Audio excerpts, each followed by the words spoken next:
I actually had said goodbye to Thomas Van Flein, but Glenn Beagle's joined me in the studio here. And Glenn, you brought up a good question that has been out there for the last 24 hours, and you wanted to try to get the attorney's opinion on this. Go ahead. Well, basically, the concern is, I guess this law was written in order to limit conflicts of interest for the governor. And I think the law says that the governor is not allowed to have any outside employment or compensation, something along those lines. I don't know exactly the wording, which is really my question. You familiar with that, Counselor? Yeah, that's overly broad, though, to say the governor's not allowed to have any.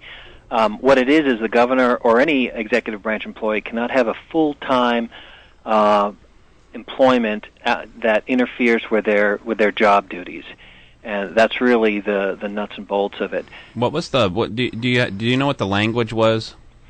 Yeah, except I'm here in front of my secretary's desk where Eddie just called me, and I would have to go in my office to get. Well, I was just trying to get specific so that we could at least talk about the specific objection that people are trying to raise here. Now, in my view, what the purpose of the law was to prevent people from having an outside employment where there would be a conflict of interest. In other words, you would have to judge whether or not you would have allegiance to the state or allegiance to the outside employer, is what I always thought that it was about. But I know that the law was written pretty broadly, like you said. Yeah, well, and that is exactly the purpose of the law. For example, that's why you wouldn't want somebody in public office to have a part-time consulting job or a consulting contract and be a legislator, just hypothetically, for a company that also has legislation or policy interest in state government. But we had a lot of those. I don't know if you're aware of this, but a lot of the legislators had that problem. Oh, well, they worked for Vico. Yeah, they worked for Vico. They were doing, and Ben Stevens was one of them, and so was one of the guys out in the valley. That's been a problem within the state a long time, right, Counselor? It is and was, or it was at least, and that is exactly what the ethics law is aimed at, is you do not want to have conflicting duties, one to your private company that is paying you a wage or a salary that has business before the state. But if it's written broadly, this is a crazy, wild-eyed, absolutely outrageous and nutty, but this is what they're going to claim. They're going to claim at some point in the future that she performed some action in order to get a better chapter either in this book or some other book, as my guess. I mean, I don't know where these people can go. I'm just saying is if the law was written really broadly and says you can't have outside compensation, it almost seems like that this could go against the governor, I guess is my concern. No, and here's why. The very first part of the statute for the Executive Branch Ethics Act states that public servants and public employees are not expected to give up their private life or their personal and financial interests. You don't have to sell everything and put your head in the sand just to become a public employee.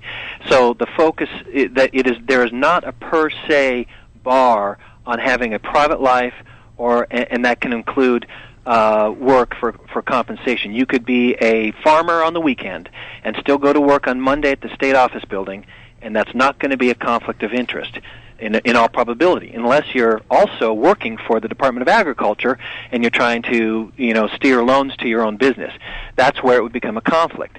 But if you're just a gentleman farmer and you're just making potatoes for yourself and your family and a few neighbors, it wouldn't be. So it's all context-based. It would be hard to say with any general sweeping, broad generalizations what can or can't be done. That's why the Attorney General has to look at each situation factually. That's why there are investigations. Has there been anything like this in the past? I know that book deals are such an odd thing. You remember Tom Foley? Do you remember that, Representative? Eddie?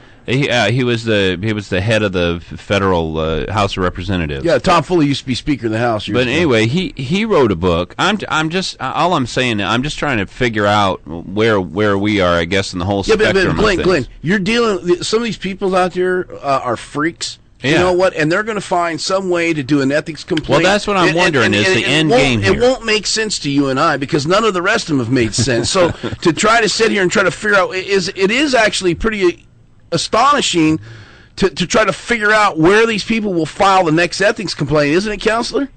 Well, actually, it's not. I think they're taking every opportunity to file one over the clothes that she wears, the words that she says, who she's having lunch with. So, no, actually, I think we can predict one anytime that she does anything. Do you know her favorite restaurant, by the way? Do I know? Oh, come on. I'm just trying to get another one started here. Counselor, what the question that Glenn raised about the income and all, was that question addressed within the Department of Law and all? So absolutely. I take it you guys have not read the opinion. No. And what I can do is email it to you. You can post it on your website. Sure. And, Eddie at kbyr.com. Okay, I'll get it sent to you, all right. And your readers can look at it. There's my mine on behalf of the governor. There's a self-disclosure. It's attached to the Attorney General's review and analysis, and it's a public document. It's already been released publicly, and they go into very much detail, as they should, evaluating the regulations and the statutes in the context of this book proposal and this book deal, and what can be done and what can't be done. All right, for disclosure reasons, it hasn't been disclosed what the financial relationship is. Will that have to be disclosed at some time? And then, if so, well, whether or not it's disclosed or not, what about the disbursement of monies? Can that just go directly to the governor? Does it have to go to the trust fund? Can you give us some heads up on that? The amount of the value of the book contract does not have to be disclosed under the Ethics Act. Okay. It was assumed in the opinion, that it's a substantial sum. Fair enough. Sure. Well, APOC is a Todd's not going to have to wait on that new 206, I think. No, I'm just kidding. But it probably will have to be disclosed in an APOC filing next year. Right. So it's the governor's secret right now, and she can release it when or if she wants to, but probably will have to release it with an APOC disclosure next year. And there'll probably be political pressure for her to release it too, but anyways. Counselor, can you give us just a 30-second summary of what the response, the argument is, why this, just a real brief, why this is not a violation of the Ethics Act? It's not a violation of the Ethics Act because the governor is not taking any official act to benefit a private interest, number one. Number two, the governor will not be using any state resources, personnel, or equipment to write this. Number three, the governor is entitled to a personal life, time off. Although she's often having to respond to issues throughout the day, including well after business hours, and deal with emergencies and things like that, she's entitled to time off, weekends, evenings, and she's entitled, like any citizen, to do what she wants in her time off, as long as she doesn't put a personal interest above the state's interest. And for example, let's say she's writing a chapter, and her chief of staff calls her up and says, "There's an emergency. There's a forest fire. We need you to get out to some place." If she was to say, "You know what? I'm busy writing," then that could be putting a personal interest above. Right. Above her gubernatorial duties. So we might not be out of the woods here, because you just caused 4 ethics violations to be filed. Well, I don't think so.